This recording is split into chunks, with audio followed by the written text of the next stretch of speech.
Ayan, luto na ang aking chicken caldereta. Tara, kain tayo.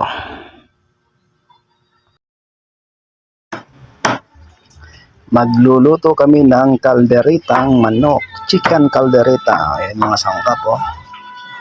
Sibuyas, calamansi, carrots, bell pepper, patatas. Ayan. Then, marong lover's bread. And ito ang chicken. 2 kilong mahigit na chicken. Ayan, mag-isa na tayo ng patatas, carrots. Sunod na natin ang patatas.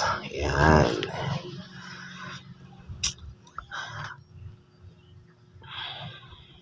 Isa sa mga paborito kong luto, ayan na. Ang bell pepper naman ay ang caldereta. Ayan.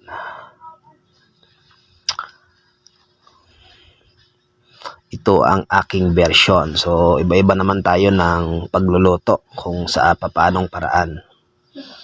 Ito ay sa akin lang na idea. Ayan.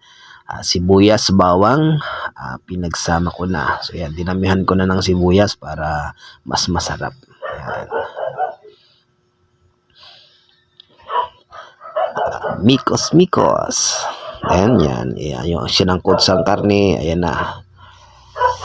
Akin ang inilagay. Ayan, mahigit 2 kilo yan. Para marami-rami yung makakain. Ayan, yan na. Lumalapot na ang kanyang sabaw.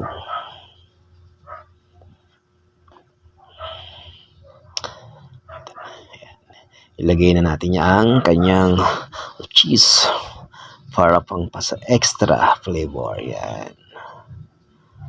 O, diba? Ayan, peanut butter, ang Reno. Ayan, lover's bread at nilagyan ko rin siya ng peanut butter para siguradong swak na swak.